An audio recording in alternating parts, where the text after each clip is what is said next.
Ассалаумағалейкум, сәлем достар, менің артымнан қош келдіңіздер. Бүгін сіздермен осындай өте мамықтай, жұмсақ болып пісетін дәмді пирожкилердің рецептісімен бөлісемін. Осы күнге дейін пісірген пирожкилерім ең ішінде дәмдісі және де өте жұмсақ осы пирожки болды. Бұнда мен 2 салмамен жасайтын боламын. Міндетті түрде видеоның соңына дейін қарап, каналыма тіркелуді ұмытпаңыздар. 2 жұмыртқаға қантымызды, одан кейін жылы суымызды, жылы сүтімізді құйып, оның үстіне ашытқымызды саламыз және де 1 шай қасық толтырмай тұз саламыз және де араластырамыз. Венчикпен немесе қасықпен араластырсаңыздар болады. Оның үстіне ұнымызды саламыз. Оның тығыздығына байланысты әркімде әрқалай кетуі мүмкін. Сондықтан барлығын бірдей салып жібермеңіздер. Біртіндеп салып, венчикпен араластырып, жаңағы біздің қамырымыздың консистенциясына қарайсыздар.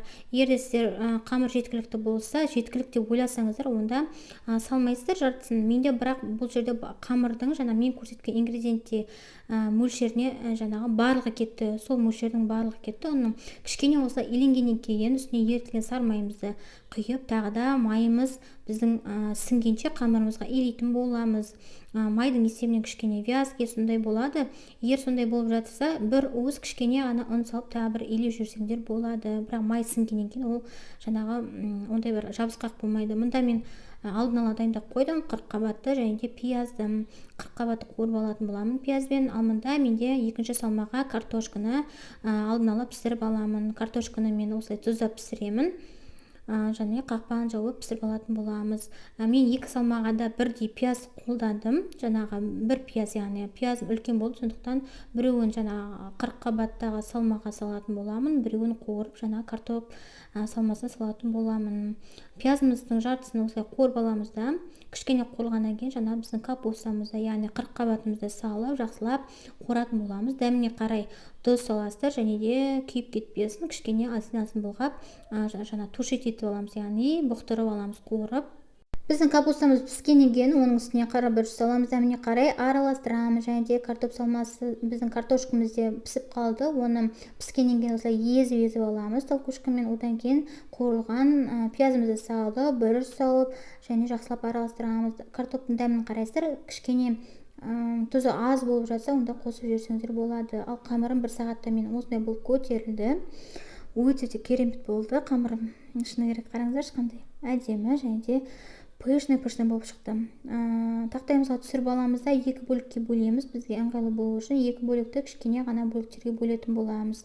Менде барлығы 20 шақты пирожки шықты. Сондықтан жартысын мен 10 шақтысын капустадан, 10 шақтысын картоп салмасымен жасадым. Неге осылай салмамызды саламыз, кішкене жайып аламыз біздің қамырымызды. Өте қатты жоқ қылмайсыздар, түйемізде. Өздеріңіздің қалауыңызша осындай бір узор жасап жүрсеңіздер болады беткі жағына. Капустаның салмасында дәл солай жасайтын боламыз. Капустамызды саламыз және де түйетін боламыз. Неге осылай түйеміз жақсылап. Салмамыз шығып кетпесін. Пергаментімізді жаямыз противенге. Пирожкилерімізге жұмыртқа жағамыз да, үстіне мұнда менде 1-ші партия, 2-ші партиясында дәл солай жасаймыз. Бірақ мен астына фольга жайдым, екіншісіне жұмыртқа жағып 180 градуста 25-30 минуттай қызарғанша пісіріп аламыз. Неге бізде осындай жұмсақ мақтадай үлпілдеген пирожкилеріміз дайын болды. Осы уақытқа дейін мен пісірген пирожкилерім ең дәмдісі осы шығар қыздар. Мен де капустаны жақсы көремін, көбірек ал балаларым осындай картошкадан жақсы көреді. Сондықтан 2 салмамен жасадым. Міндетті түрде осы рецептпен жасап көріңіздер. Каналыма тіркеліп қойыңыздар, видео ұнаса лайк басып, комментарий қалдырып ұмытпаңыздар. Алда күшті рецепттер болады қыздар. Сондықтан қоңырауша белгісі басып қойыңыздар. Келесі кездескенше сау сәлеметте болыңыздар.